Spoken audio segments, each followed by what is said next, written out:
Because if you look closely at this image, there are these 8 things that are called trigrams that go around the outside. Because when you get inside this record and you see this is a symbol from alchemy, which literally means amalgamation. Hey, if you're a fan of the band The Cult, I think you're going to enjoy the video that I have for you here today. Now you're going to see what I have out in front of me right now is the album Love by The Cult, but I didn't discover this band until the following album, which was Electric, which is just an unbelievable album. Now, the first time I saw them, and really the first time I heard of them, was when they opened up for Billy Idol. They were playing at a place called McNichols Arena back in Denver, Colorado.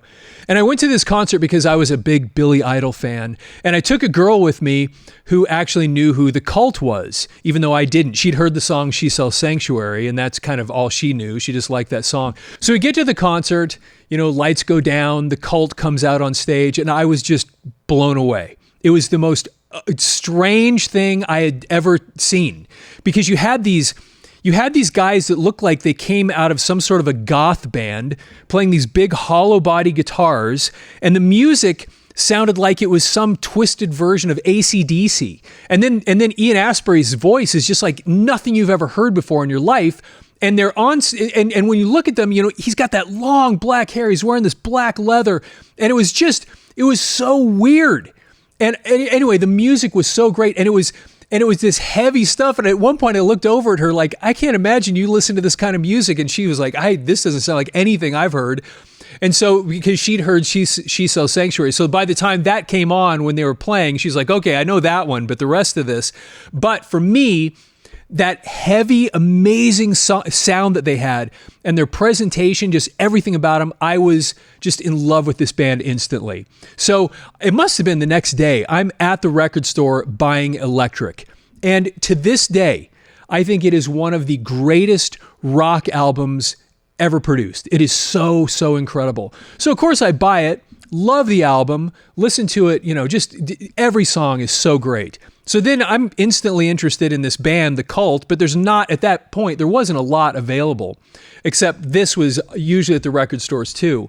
So I went and picked up this record. I remember seeing it, looking at this going, man, it almost doesn't look like it could be the same band, because it was so, the cover on the other one and the way they presented themselves, I don't know, it just seemed so different to me.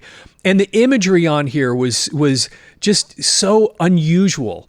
And so I picked this thing up, took it home, and similarly loved the record. But the production was a little bit, I don't know, it felt a little bit muddy to me, but it was still, the songs on here, She Sells Sanctuary is so great. The Rain is amazing. But the song that ultimately really spoke to me over the long haul, probably more than anything else, is the song The Phoenix. I don't know what it is about that tune. If that is not my favorite song by The Cult, it's right up there. I don't know, there's something about that driving rhythm, the way Billy Duffy does that wah-wah pedal in just that solo that just keeps going through there. And then Ian Astbury, where he sings lower and he sings higher on the other verses. Anyway, it's just so amazing. Well, so anyway, so I really hadn't ever done anything with this record on this channel. And so I've been thinking about it for a while, because I was such a fan of these guys back when this stuff was out originally. I just loved The Cult so much. So I pulled it out and I was looking at it a couple days ago, and I thought, I don't know how many people have ever really done any sort of a dive into these symbols right here. Because one of the things you notice when you buy this record is it has these 10 different symbols. And so as I was kind of thinking about making a video for this, I thought, I want to see if anybody's ever done any research on these things. And there's just not, if there's stuff out there, you'll have to point it out to me, because I just could not find a whole lot of things related to what these symbols are all about. So what I wanted to do today for part of this video is go through these symbols. A couple of them are really obvious what they mean, and some of them are not so much, and just wanted to anyway talk about them a little bit. And I'm not going to do a real heavy dive into any of the lyrics or anything, but I just want to tie a few of these things together. And when you flip the album over, one of the things you notice related to these symbols, they're red on the front, but here on the back, these are the exact same symbols right here, down underneath basically a list of the songs. And what they did here to kind of give you a clue what these symbols are supposed to mean is they put the symbols right in front of the song. So here's the song Nirvana. There's the symbol for that song, and then that's the symbol right down there. And then you have the song Big Neon Glitter, there's the symbol, and there's the corresponding symbol there. Now, one of the things they did is that these 5 right here are actually side A, and these 5 right here are side B. And so anyway, but the point is there are 10 songs on the album, and each song is represented by one of these symbols. And so, like I said, what I'm going to do real quick is kind of go through these symbols. A couple of them, it's kind of obvious what the symbol is, and a couple of them I had to do a little bit of kind of dig in to see if and do my own little interpretation of what I think they're trying to get at. Again, if you know something that I don't, put it down in the comments, because I'm sure somebody does, and maybe we'll do a follow-up video at some point on this to clarify anything that somebody else found out or somebody else knows and I'm just not. And like I said, I did a bunch of searches. I couldn't find anybody that really dug into what these things represent. And so I thought this would be kind of a fun thing to jump into that today. So let's just start here at the beginning. The one that this represent here, this is the first song on side B, and this is Phoenix right here. And you'll see the corresponding symbols. Now, of course, this one to me seems relatively simple because the Phoenix, you're talking about fire, you're talking about rising from the ashes, that kind of thing. And this looks kind of like a stylized version of fire. That's what that symbol looks like to me. So I assume that's probably what they're referring to when they talk about the Phoenix.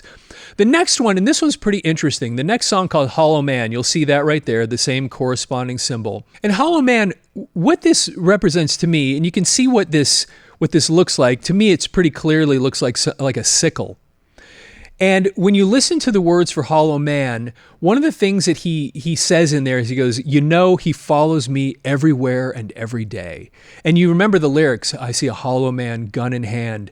And what he seems to be talking about is mortality. He seems to be talking about death, that no matter where you go and what you do, it's always following you. And that's why I looked at the sickle, which we often use when we anthropomorphize, I think that's the right word, death. We think of death as, an actual character, and this death is a hollow man because it doesn't have any feelings. It doesn't feel any remorse. It doesn't feel any empathy. It just is. Now, this next one's really fascinating. So this song is for revolution. Now, when we look at a song, especially in rock music, and we hear the word revolution, it's kind of our natural tendency to think of it as somehow fighting against something. But I don't think that's the point of this song. I think what Ian Astbury is getting at with this is more like revolution, like turning, like things moving forward, like things like the process of time. And part of the reason I say that is in the lyrics, he says, what does revolution mean to you? To save today's like wishing in the wind. All my beautiful friends have gone away like the waves. They flow and ebb and die. And so I think that's kind of the point here, is that this is more about the moving forward of time. Now, in the center of this, you'll see that he has in this little piece, this little symbol, we have a yin and a yang symbol. Now, of course, what is that all about? The yin and the yang is that circle, and it has those opposites. And one of the things that he says in the song is he talks about joy and sorrow, that are those complementary things that can be represented in a symbol like the yin and the yang. Now, but they do something even more interesting with this, because if you look closely at this image, there are these 8 things that are called trigrams that go around the outside. And you'll see that each trigram has 3 lines kind of stacked on top of each other, and they go all the way around the yin and the yang symbol. Now, these things, depending on what you look at, they can represent, the different directions, like north, south, east, west, and then northeast, southeast, that kind of thing, that it can be those 8 different directions. But in this particular case, each one of these trigrams actually represents a particular thing, an idea. And if you look really closely, and we'll get a nice close-up here so you can see it, these little stacks of 3 lines, the lines are not all the same. And in some of them, they're actually split in 2. And so each one of those actually becomes its own symbol. And like he said in the lyrics, joy or sorrow, the one, for example, on the top, the one that kind of just leans to the right just a little bit, that particular trigram, the way that's set up, actually represents the word or the idea of being joyous. So anyway, this one is pretty interesting to me for that idea, because you had, instead of revolution being fighting against something, it's this revolution that symbolizes balance, first of all, and the forward motion of time. Then this next thing is, it represents She Sells Sanctuary. Now this one, I've kind of had to put my own little interpretation into this, what I think they're getting at. But when you look at this here, it's pretty clearly, at least to me, it looks like a hand. But the most important part of this hand is that there's something in the palm. Now, so the first thing you start thinking of when you go, okay, hand, something in the palm, you start thinking of the Hamza. The Hamza is kind of a symbol. You've seen it before. It looks like it has the three middle fingers. Then it almost looks like two thumbs coming off the side. But whenever you see the Hamza, right in the palm, there's an eyeball. And the idea behind that, the eye in the palm, is it's supposed to be a protection. And any negativity coming in towards the Hamza is supposed to be reflected back out. And so it kind of symbolizes then that idea of sanctuary or protection. And so this isn't really the Hamza symbol, but I looked at that as maybe kind of a stylized version of that, where the thing in the hand maybe represents that eye and has this same idea as a Hamza. Now, the other thing about it is that in Native American culture, and this is something that Ian Astbury was always very, very fascinated with. I mean, obviously, because you see it on the front of this album, you see it in future albums like Ceremony, for example. And the other thing that you'll see sometimes in Native American culture is you'll see a hand that has a spiral in the palm. And that's often referred to as the shaman's hand or the healer's hand. And it has kind of a similar idea, though, that it's something that's supposed to provide protection. And so that one, it's a little bit of a stretch for me, but I kind of think that this is probably a stylized version of one of those ideas, since it represents a song, She Sells Sanctuary, and the idea here is that it's actually providing those symbols that I just talked about, that were both hand symbols with the thing in the palm, represent protection. It represents reflecting back evil, back away from what it's guarding.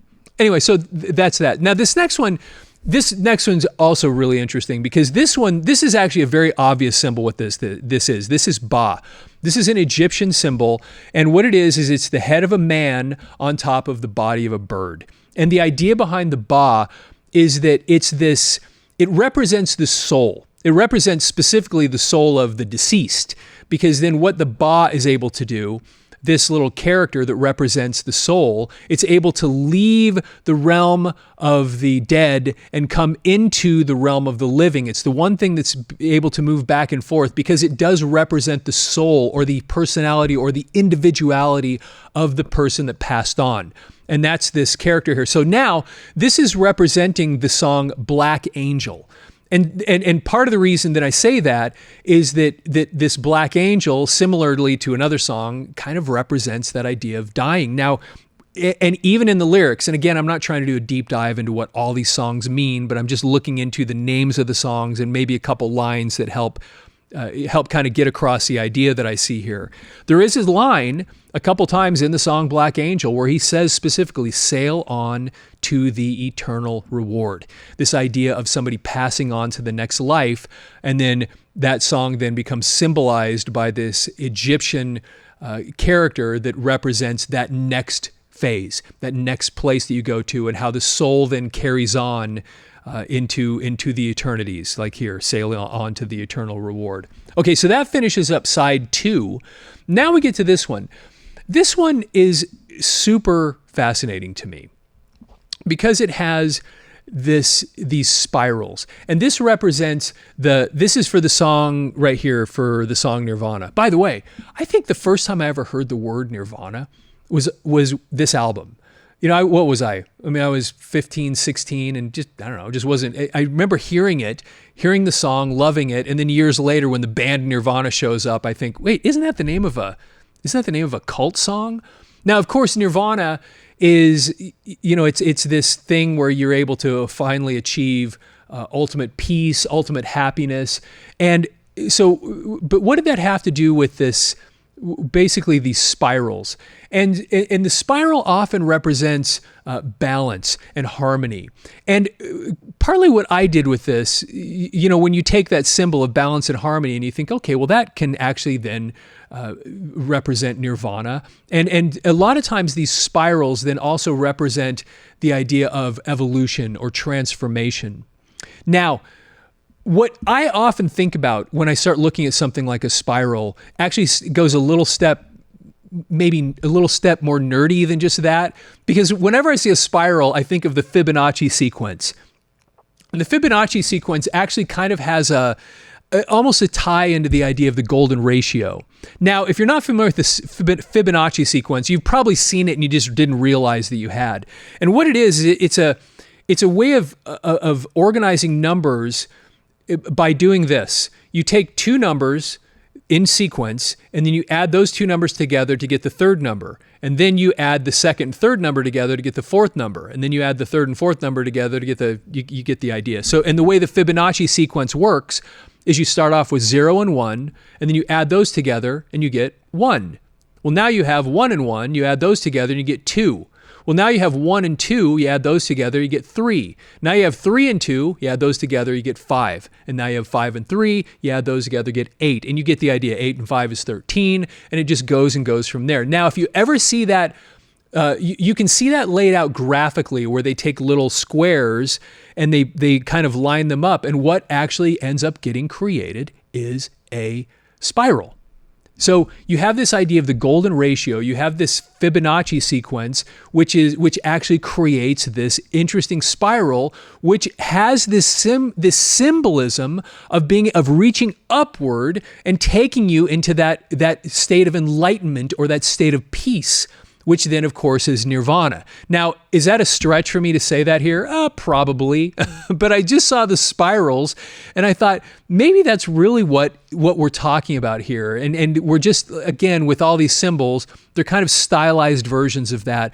But anyway, for the idea of nirvana, they have these multiple symbols. And the other thing that he says in the song that I think is pretty interesting is he actually starts, whenever he says the word nirvana, he uses that word before it. He says everyday nirvana. And he actually even once in the song says, I wish that every day were like nirvana.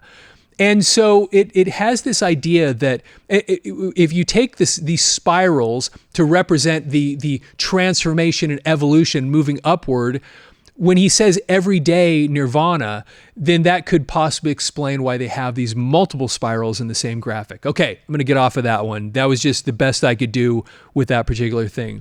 Now, this is the one I had the hardest time coming up with any sort of an idea for. This is the one for the song Big Neon Glitter, which is a cool song, but you can see that right there. Now, this threw me because what I see here is something right in the middle here. You see what's called a solar cross, and then on the outsides of it you see what's called a heraldic cross, and it's these kind of four intersection. And there's a lot of different variations of a heraldic cross, and you'll see these a lot of times on things like a coat of arms.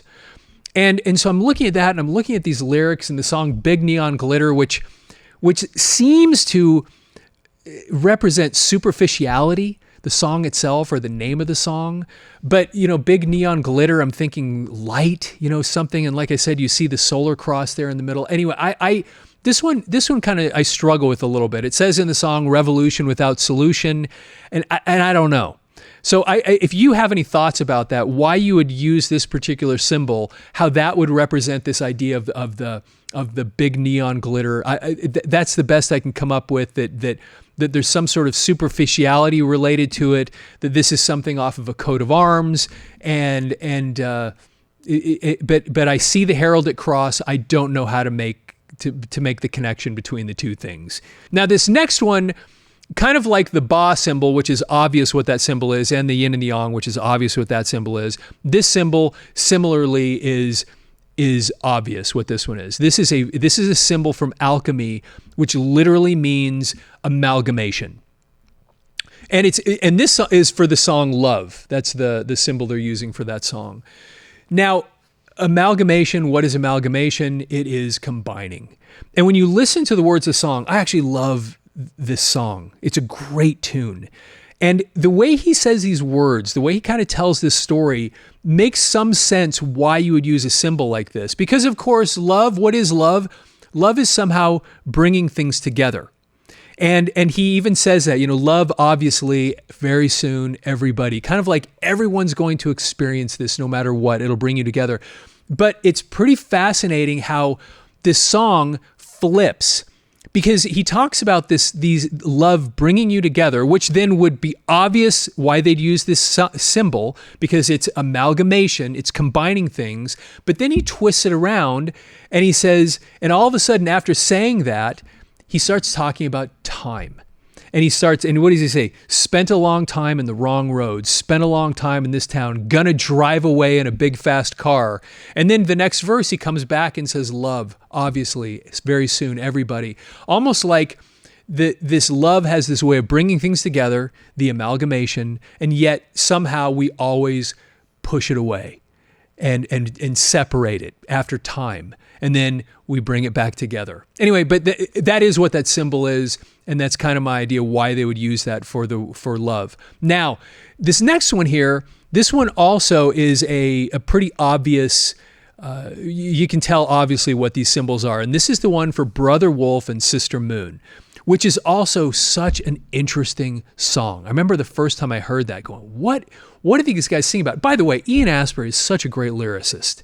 You go back to some of those tunes. Matter of fact, me and Gary have often joked about that. One of the first times we talked about the Cult, because he hadn't heard of them much, and I was playing them for him, and I'm like, anybody that can make a song called Aphrodisiac Jacket has got to be a genius. So I love what Ian Astbury does with his lyrics. And this one, the symbolism, the idea of this Brother Wolf and Sister Moon is such a cool symbol. Listening to that, your time has come. Now, but what is here in this symbol? And this is really important, because the thing that you see first on the top here is a scarab. Now, what does a scarab do? The scarab is responsible for, moving the sun through the heavens. And then below it, you have here a lotus flower. And you have a lotus flower in the bud state and in the blossom state down here. So you have these two things. Now, when you look at the Brother Wolf and Sister Moon, think of the relationship there, because you have something out in the sky, and then you have the thing on the ground. You have the moon out in the sky, you have the wolf on the ground. And yet, even though they're separated that way, they have a relationship with each other. Because what do we all think of when we think of a wolf and the moon? You think of the wolf howling to the moon. You have these two things that somehow the moon has this impact, and then the thing on the earth responds to it. Similarly, in this symbol, you have the scarab, which is moving the sun across the sky, and then you have the lotus down on the ground that then is responding to the celestial object moving across the sky. It's the thing that then provides life to the lotus flower. Now, there's another thing that kind of even drives this whole symbol home, is that the earthly part of this is represented by the male, and the heavenly is represented by the female, which corresponds with what we have here. Brother Wolf representing the earth, and Sister Moon representing the sky, or representing the heavenly. And so I think I would imagine that's why you use those symbols, because similarly to Brother Wolf and Sister Moon representing those two different things, in this symbol, you have those two different things, the thing in the heaven, the thing on the earth, and their correspondence with each other. Okay. And then, the very last thing on here is the one that's probably the most obvious, because it's kind of a stylized version of a cloud with rain coming out of it.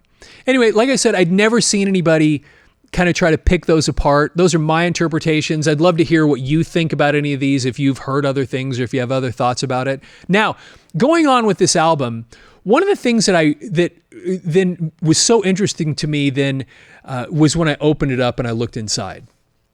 Because when you get inside this record and you see this, I remember the first time I saw these pictures and I just thought, what in the world is this?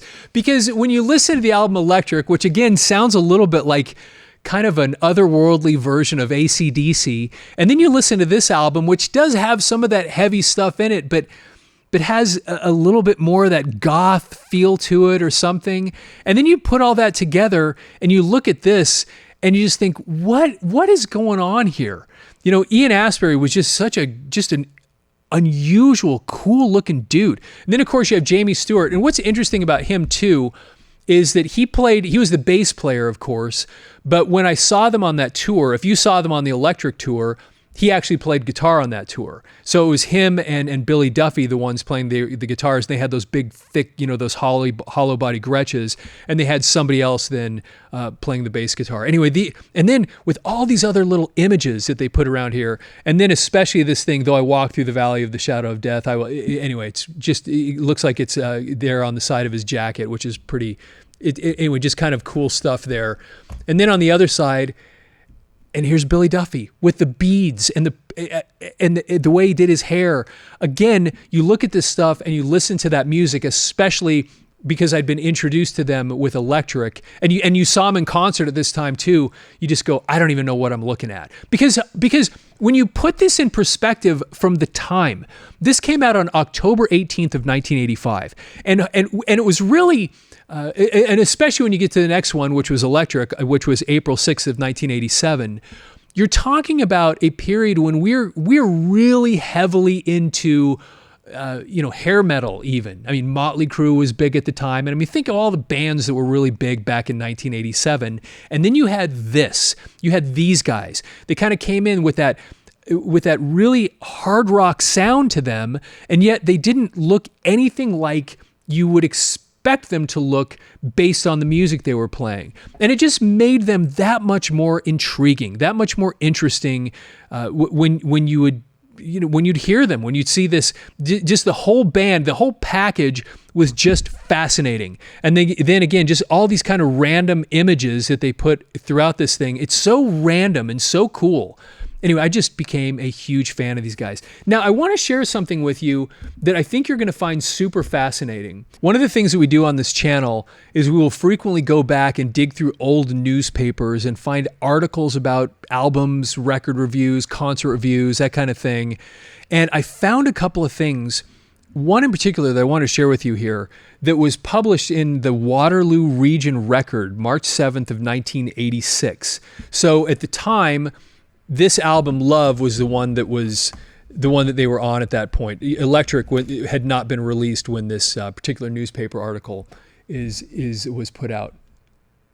So I'm going to read this to you, and I think you're going to find this fascinating, primarily because they talk to Billy Duffy, and he tells a little bit about the early days when he and Ian Astbury first basically put the band together.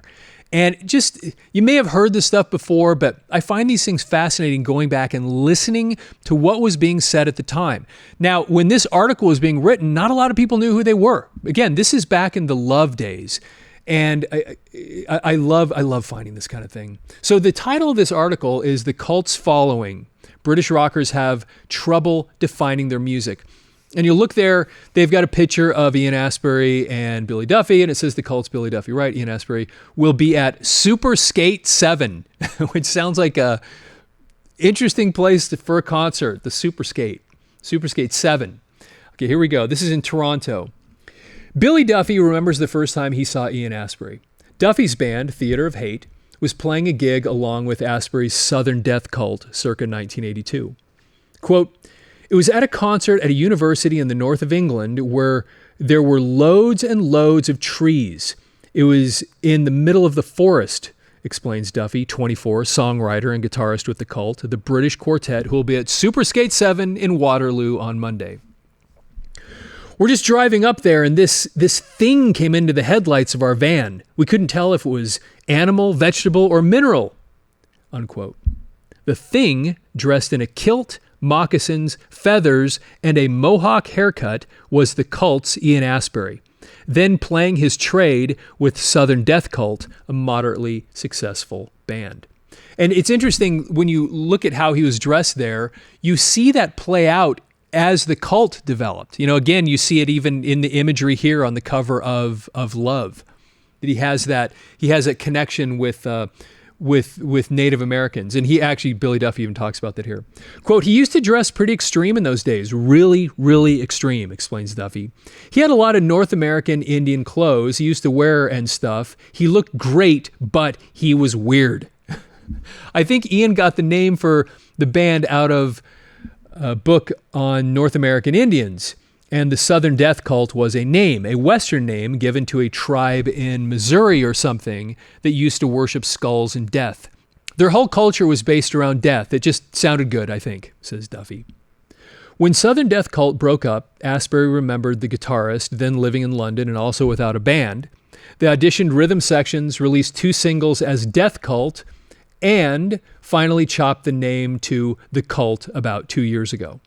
The Cult's slow, steady climb toward the top was recently given a boost when She Sells Sanctuary, a single from their second LP, the Steve Wham Brown-produced Love, cracked the AM charts.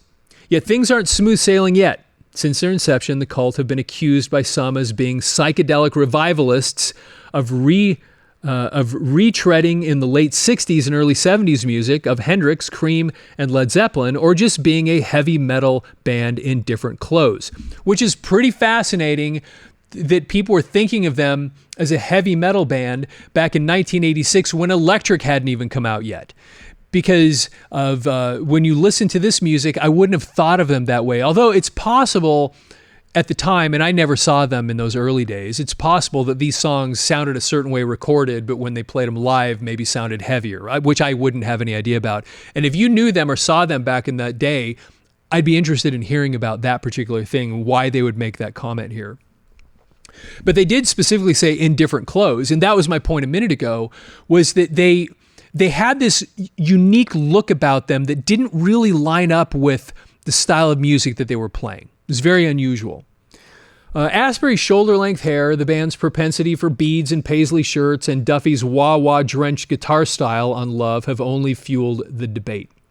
Duffy has heard it all before, and though he's not defensive about criticism, his answers have been pretty well thought out. Quote, we're not a revivalist band, he says. I think they're valid comparisons, but not musically.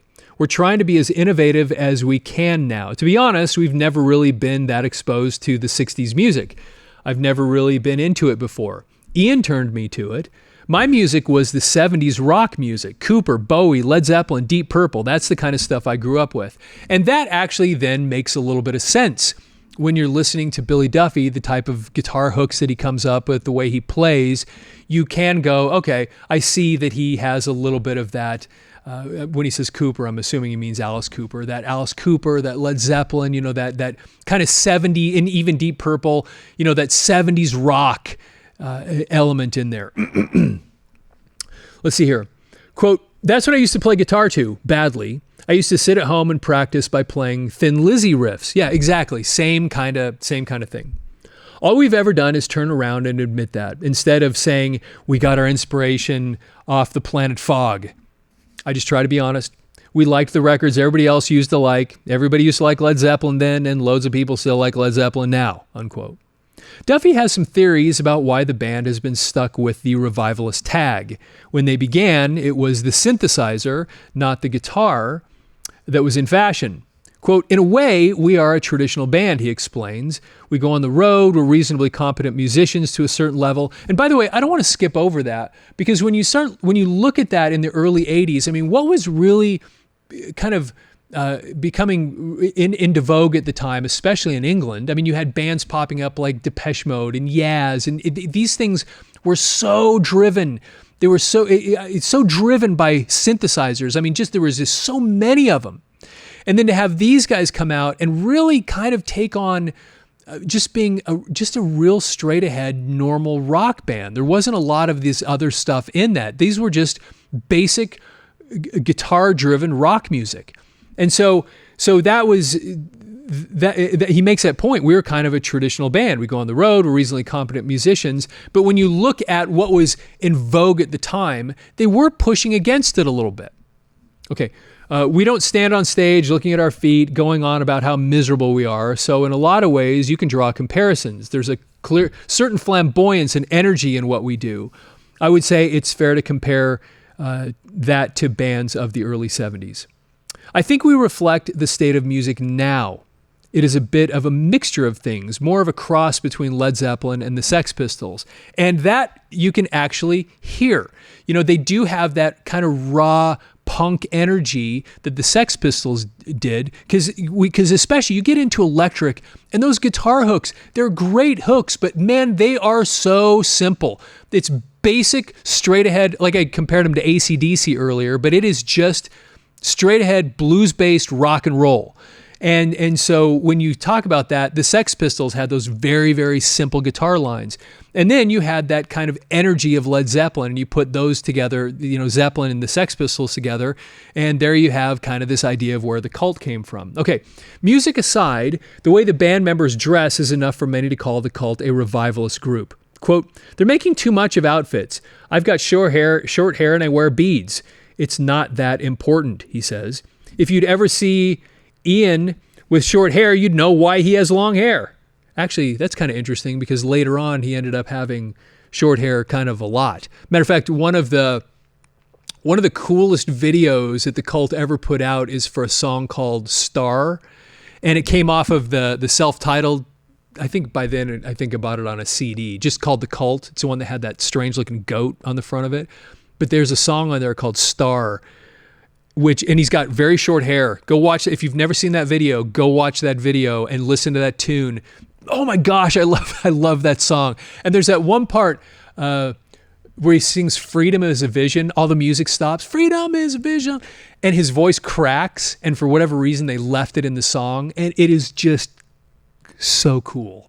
I love Ian Astbury. And when you listen to that song, when he sings that in the song Star, it is so beautiful. It has that little imperfect, that little squeak in his voice. And you're just like, no. You can imagine him being in the studio like, should we keep that? And then the producer going, don't touch it. That's the coolest thing you've ever done. And anyway, didn't mean to get off on that. I love the Cult. They were so cool. Okay. But anyway, he had short hair during that period and he looked so cool in that song in the video for Star. Let's see here. You don't grow hair out you don't grow hair that long overnight. It's not like a fad. He had long hair in the Death Cult. It was just a mohawk with the side shaved. Duffy described the cult's music as a mix of sounds. Quote, "You could say sort of like a psychedelic boogie dance rock band." I wish I had heard that phrase a million years ago because that's got to be one of the coolest descriptions. A psychedelic boogie dance rock band. Psychedelic boogie dance rock. Great description. So cool. He says with a little laugh. "The bottom line of where we are at the moment is dance rock," he says. "I'm a great fan of the music of the Cult. I like heavy guitar, heavy, good, simple rhythms." And does that not describe what Billy Duffy creates perfectly? It is just heavy guitar, good, simple rhythms. I mean, listen, the song Wildflower. How many people watching this were in a band where you played the song Wildflower? Me? I mean, I must have played the song Wildflower hundreds and hundreds of times. It is one of the most perfect rock tunes like ever recorded.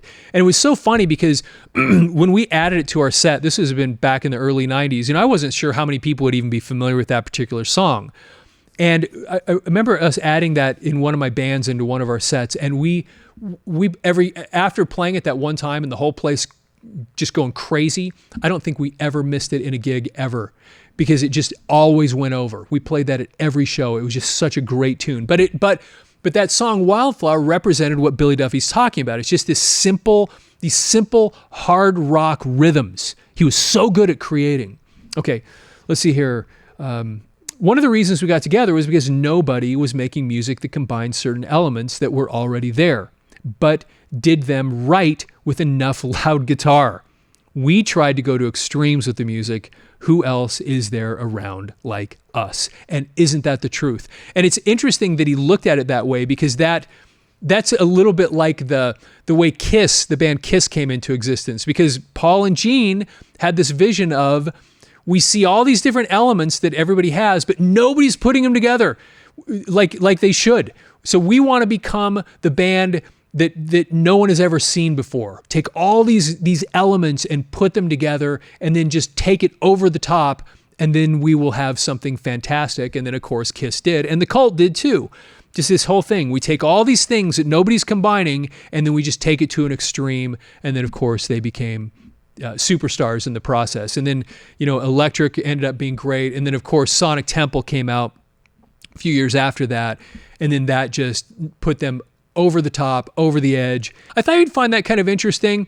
Never seen anybody try to dive into that and make sense out of those characters. And since we're talking about that time period, I thought you'd be interested in hearing that article as well. So, hey, thanks for taking the time to visit with me today, to watch this video. If you like this stuff, we'd really, really appreciate you hitting that like button. And also, if you're not already following the channel, that really helps. And it doesn't help so much in people finding the video, it doesn't seem, but what it really helps with is from a credibility standpoint, because as we try to get more interesting people on here and we try to expand the channel and get other people to get involved with it, it helps just to see those numbers grow. So we really appreciate all those that are currently following the channel. And what would be great is if you'd be willing, especially if you're a cult fan, to take this video and just go share it with other people. If you're a cult fan, you probably know other people who are cult fans, or you're part of a cult forum or something like that. And we'd love it if you just go over, share this with other people. And also, maybe most importantly, I want to get your feedback. A couple of these things, for sure we know what the symbols are, but there were a few in there that I'm kind of doing my best to make sense out of why the artist put these things representing those songs, and I'd love to get your feedback on those too. Anyway, with that, have yourself a fantastic day.